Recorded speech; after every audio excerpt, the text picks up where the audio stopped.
Everyone, welcome back to another session of A Day with your fertility specialist. I'm Joanna Damina, your host for today. I'm building off of where we started on Wednesday. We're talking still about laser vaginal rejuvenation, but we're going beyond just intimacy and sexual satisfaction. We're looking at some medical benefits. Yes, I know it was touched on the last time, but if you're joining us again today, we might actually expand on that a lot more. If you're joining us for the first time, welcome. And if you're joining us again, thank you so much for being here. We really do appreciate your comments, your likes, your shares. And on that topic, please share this with someone that you think will be interested in this topic, someone that has mentioned this in passing, or anybody that you think would benefits from the knowledge that I shared on this live session. So today we have Dr. Ken joining us again. Hello, sir. Welcome. Always lovely to have you here.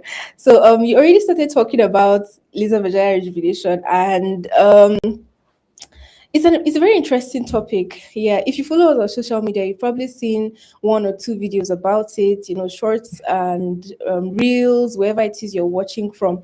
But today is an in-depth, kind of thing. That's what our live sessions are for. They are more in-depth conversations about topics that really are, things that you should be aware of and help you in your decision making and your health in general. So yes, I know we've spoken a lot about laser vaginal rejuvenation in the beginning, but we want to really get into the medical benefits or focus more on the medical benefits. People associate this procedure with a more cosmetic goal, like increased sexual satisfaction most of the time anyway. They hear rejuvenation, you're thinking tightening and having better intercourse. But what are some legitimate, medical indications as to why someone might need to have a laser vaginal rejuvenation? Yeah, thank you, Joanne. Though we talked about it briefly Yeah, in our previous sessions, but maybe we'll look at it a bit closer. exactly. So now in gynecology, for instance, there is an entity called uterovaginal prolapse. Okay. You have three anatomical components of this. It's either the uterus is falling down through the vagina, and then it gets so bad sometimes that the entire uterus, which is the womb, comes down through the vagina. Wow. That's almost a total prolapse. Yeah. But then you have the early stages, where it's just a mild descent. Then you have a problem with the anterior, the front part of the vagina. Okay. The part towards anterior. I don't know what word to use there. In front. Where the bladder rests on the vagina. Okay. Yeah. Anatomically, the bladder rests on the front part of the vagina. Then the rectum, the anus, rests at the back side of the vagina. So when a woman is aging, or when she has a lot of trauma to the pelvic floor, some part of the bladder can push its way into the vagina. Oh wow. Exactly. Yeah. Some part of the bladder can push its way into the vagina. Then some part of the rectum or anus can push its way into the vagina too, from the back. Yeah. The bladder coming from the front, the rectum coming from. By the way, rectum is the storehouse of feces, of stool, poo. You understand? It gathers there and gets out of the body. So now it pushes a little into the vagina. Then you could have the uterus itself coming from the top, going down in the vagina. And when that begins to happen, a woman have problem with the urination.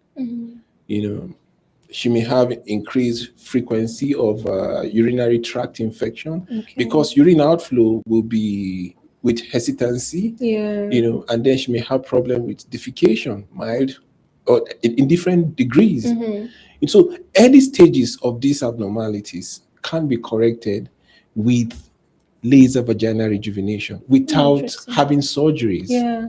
Without having surgeries, because the real cause is weakness of the pelvic floor muscles. And then it gives room for all of those structures to begin to push down through the vagina. So laser vaginal rejuvenation can actually cause a toning of the muscle, Yeah. tightening of the muscles, and then pushing back the structures into their real anatomical position. That's interesting. And so there is improvement in urination and defecation and even the sexual health. So it's not just the sexual health. Now you see, you're taking care of urinary problems and defecation problem and improving the health of the vagina itself. Okay, sometimes you have a single entity called stress urinary incontinence, where you just have abnormality with the urethra. The urethra is a structure that allows the flow of urine from the bladder of the woman through the vagina outward. It's just on the upper part of the vagina. Sometimes it has anatomical abnormality because of the weakness of the muscle of the pelvic floor. So laser vaginal rejuvenation can actually helps with that, because this is common with women that are aging. For instance, they want to cough and then you see urine just leaking, or they're laughing and you have urine leaking. Whatever cause intra-abdominal pressure to just increase causes them to leak urine, and they may not be in a good place to just go have some convenience. So those unnecessary leakages of urine can actually also be fixed with laser vaginal rejuvenation. Really so nice. These are health benefits that relate to urination, and defecation, and then can improve sexual intercourse. But while all this is going on, you have benefit with increased thickness of the inner lining of the vagina. And makes it a bit tougher to stand pressure of intercourse, bruises with intercourse. It takes care of all of that. Then of course the glands that makes lubrication in the vagina easy, prevent friction, unnecessary friction during intercourse, bruise and tears during intercourse are also improved. So yeah, you see, That's a lot. the benefits are actually quite a lot. This is all without surgical intervention. I was going to say that, if you didn't join us the last time, Dr. Ken actually brought the probe on here, the laser that is used here at Alps Hospital. So you can always go back and watch our videos. They're all there on YouTube and on Facebook. You can go back and see that. I think you'll be interested to see what this thing that he's talking about and how it accomplishes all of this. I mean, I'm sure you never would have thought your defecation has anything to do with the vagina. Some people just think they are totally separate entities like that. But this is really interesting. Another part that interests me is this very complicated case, the VVF, vesical vagina fistula. The pelvic surgeons operate these a lot when a woman has a difficult labor, and then there's some ischemia or necrosis of the structures around the bladder and vagina, and so it allows for leakage of urine, because the structures, the muscles, mucosa are devitalized. So now the gynecological surgeon separates these structures and repairs them. But no matter the repairs, these structures are usually devitalized, and sometimes you have to even take some graft from some places to superimpose around those areas, so you cause a good healing. So despite that, rehabilitation is usually a problem. Laser vaginal rejuvenation actually would help a lot with this. And I think the pelvic surgeons, gynecological pelvic surgeons, are actually considering from recent conferences and publications that they have, it would be really good. They've made observations that this vaginal rejuvenation, whether use of PRP or laser now, can be helpful in rehabilitating women who have had vesicovaginal fistula. Yeah. I mean, that sounds, a lot less traumatizing than the surgical procedures that they will most likely have to go through otherwise. And it would be really interesting to see how that actually works and helps them in future. So I know you touched on menopausal and perimenopausal women and, vaginal dryness and sensitivity and discomfort. So how does laser vaginal rejuvenation actually helps these women when they get to that level? Okay, see, when women are getting towards those perimenopausal, menopausal stages in life, estrogen is low, the vaginal dryness becomes a big problem. Then frequency of infection may be high, painful intercourse because of atrophy of the mucosa of the vagina. All of this just happen. But you see, when you apply laser to the vagina, for instance, it helps in the position of formation of collagen. Now, collagen is one important structure that our skin have. That makes our skin a bit tough and makes it turgid and good to touch. You have a lot of collagen in the vagina of young women, but it decreases or depreciates as they're aging. So laser help in deposition of formation of collagen. Wow. Exactly. Can I get like laser on my body when I grow older? Laser can be used actually anywhere. It's used in the joints, for instance, on the joint for those that have joints, maybe surgeries to help the rehabilitation of the joint, helps in control of pain. It helps even with the skin and all of that. So it does a whole lot of things. So we're just looking at laser now for just gynecological purposes. So it does that. So it helps in formation of new blood vessels. We call that new vascularization in physiology or anatomy in medicine. You understand?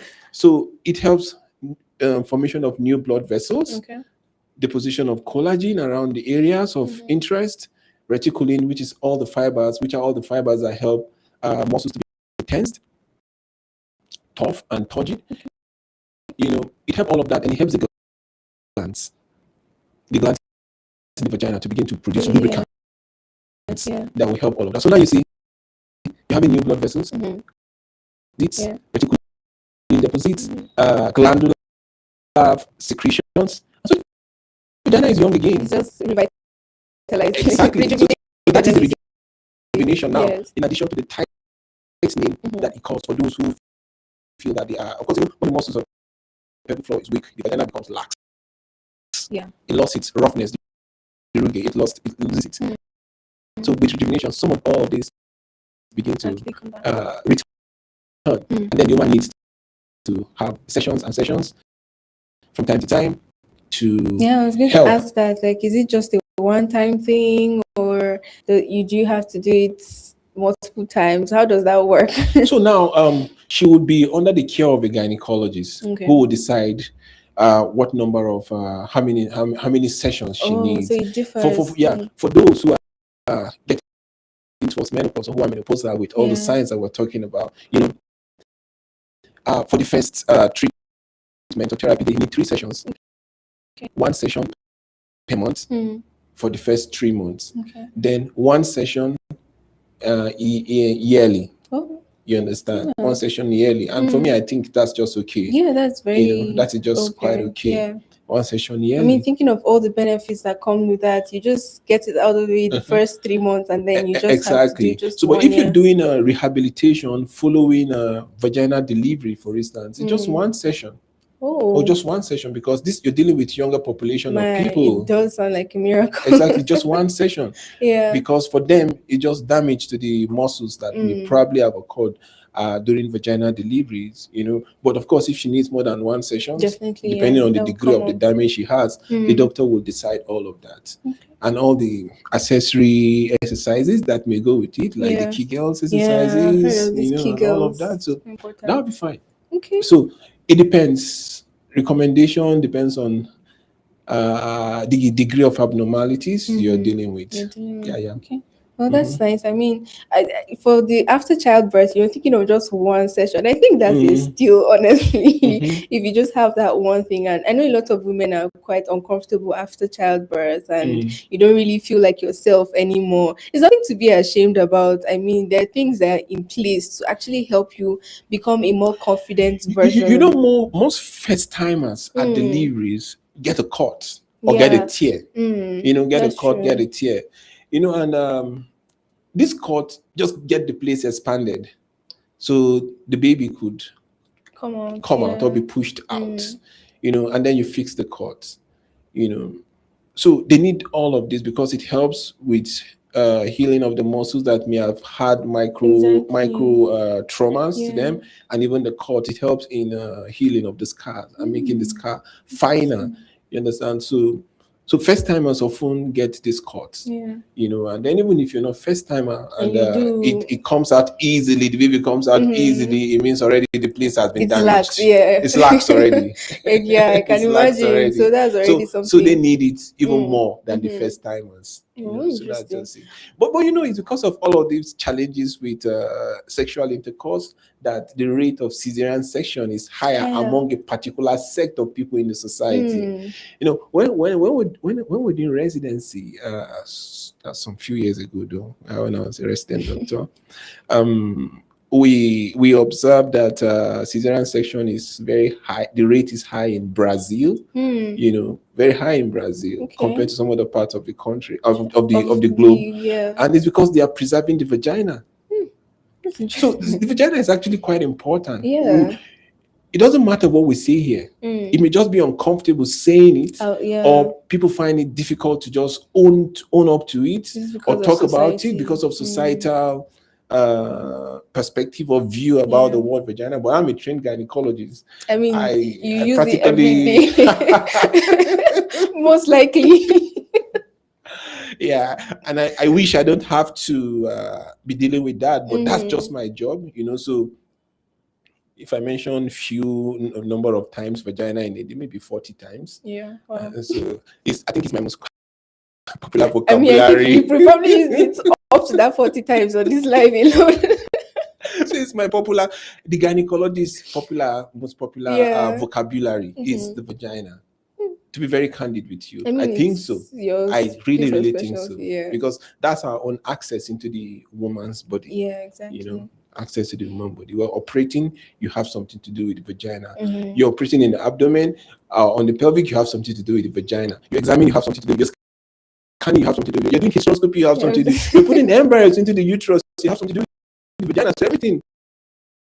It at least just got literally everything. So those are some of the things that, you know, a person might actually want to know when preparing for a So you see, this society restricts vaginal delivery. You know, among some socialites, social class, you know, because they want to spare that aspect of the body, so it can be young for a very long time. It's really funny. Like some people have that wanting to spare the vagina, and then others want to be the Hebrew woman. They don't want any CS at all. You have to be vaginal. I used to tell them that when the Bible talk about Hebrew women, the current the conventional or contemporary woman doesn't understand what it means to be a Hebrew woman.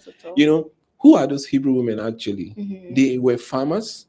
They were plantation workers. They mowed blocks for building of all the things they went through in Egypt. So they were physical women. Yes, very active. Physical women. Probably eat in the farm, sleep in the farm, under punishment, under observation. And their mindset as military mindsets, nobody to console or pet them. They were under, when we kids, we used to watch Egyptian movies, and those Egyptian soldiers are very ferocious. You can imagine when you're dealing with that kind of people, you must deliver by the So they had nobody to pet them. You know? And then their diets are to a large extent natural diet. Today, the world is different. Today, you know? So those are who Egyptian, I mean, the Hebrew women, they were physical women, nothing spiritual about them. You know, of course, God was on their side according to the Bible. You know, so they were Hebrew women. So today you see women say they don't want to have cesarean section because they want to claim their Hebrew men when they eat pizza, meat pie, ice cream, donuts. Probably haven't had any vegetables And they don't even exercise. They don't even exercise. Yeah, You know, and and exercise is really good for hip and they think mobility about and Hebrew all woman. of that. So But they claim it, but they don't work yeah, it. I mean, society is a very interesting place. You always have one or the other. It's like, Some fear, yes, some don't even want to hear the to word hear CS. it. You know, so Okay, but for vaginal rejuvenation, we've spoken about people that are candidates for it. Let me say, that it would be a good thing for them to have. But are there people who should avoid it? Yeah. oh well, really, I don't know who should avoid it. I mean, it does sound all around very If a woman beneficial. has a condition that warrants it or that necessitates it, she should have it. Yeah. Yeah, because who should avoid it? I don't know who should avoid it. Except, of course, there is a problem in the vagina, maybe that doesn't permit contact or touch. Yeah. Then of course you can avoid it. Okay. That's fair enough. So basically, it's like it has so many pros and literally just a half of a con. The con is only that Oh yeah, just in case you just in case, have yeah. any prior medical history or anything that would But you require you not see, to do that. women are so tough that sometimes they want to have surgeries to fix the vagina. They go. I mean, we do all those surgeries, where we reduce the capacity of the vagina and makes it tighter. Yeah. Surgery for 1 hour, 2 hours under anesthesia.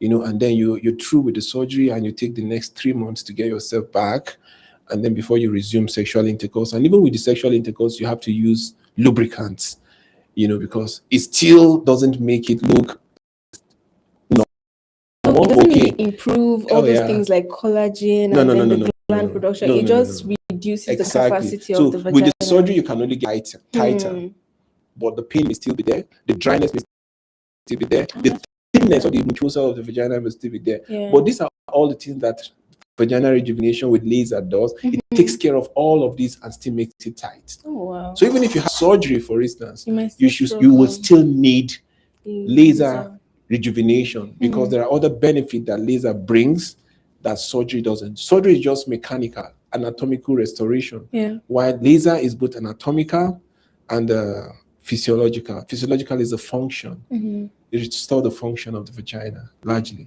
It's nice. But like with your clients, I would say, or with your patients in general, I know I keep saying this, it's nothing to be ashamed of and it could actually help you with your overall confidence. But have you actually noticed this with your own clients? Like they feel more confident or they just, feel generally better about themselves after having vaginal rejuvenations and having these symptoms reduced?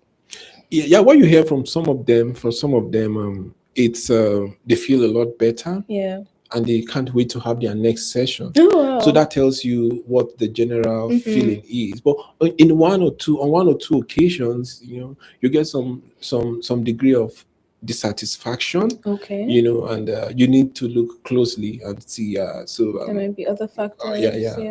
Dealing with. Okay. And when women are getting towards menopause, their problem goes deeper than vagina. There's a lot of psychological or emotional problems associated with, and that can cloud the judgment for some people on what benefit they get from this kind of intervention. Okay. So we can't really rule that out. Okay. So we have a comment from Chiamaka Hope on Facebook. Thank you for joining us. It's your first time. Oh, that's nice. So I hope you stick around with us and we're kind of thrusting you into the middle of vaginal talk your very first time. But it's okay. Thank you for joining. She asked the question.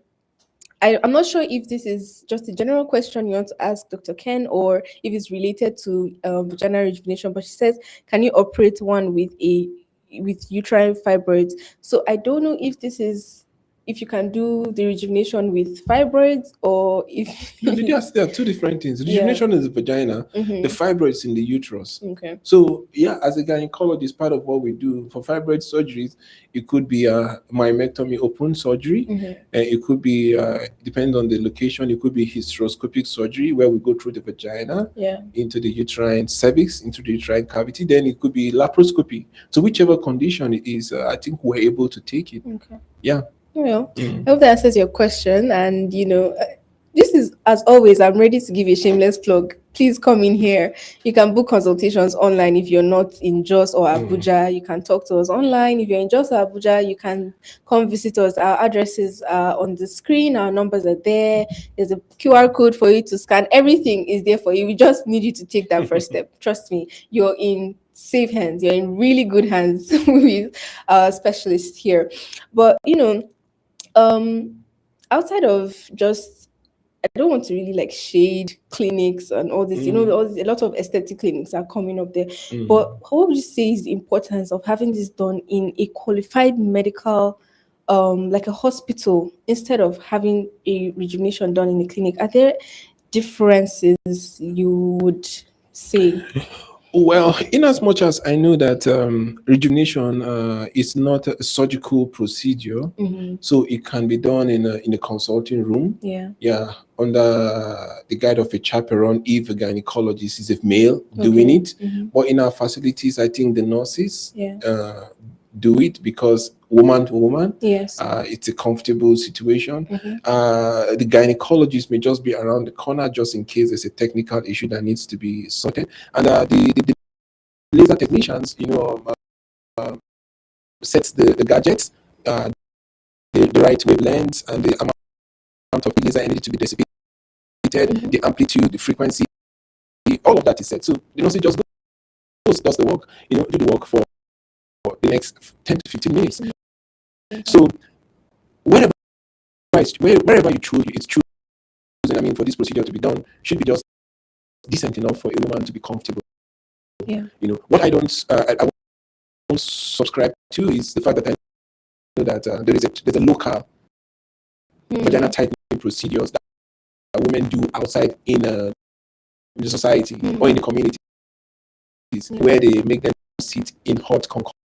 Like those things, like only exactly. So the water can, the heat can burn, and we've seen some of them coming down with lot of burns in the vagina, and sometimes these burns produce a lot of scar tissues that can complicate life, including causing infertility and difficult with intercourse.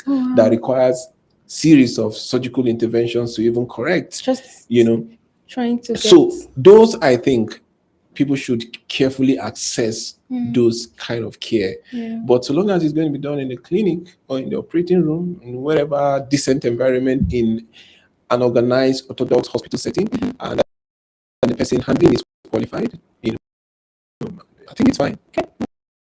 That's good to know. I mean, a lot of times, you just have someone just open up somewhere and then there's something going on and you're not sure. So do your research, basically. You should be able to confident in where it is that you're going to and accessing all these treatments. So we have another question. This is not related to laser vaginal rejuvenation, but let me just chip this in here because Chiamaka is very active today and we really do appreciate that. So we would like to answer before we round up. But she said she'd like to ask, can one with unicornuate tube that has multiple fibroids go for surgery? Is it safe?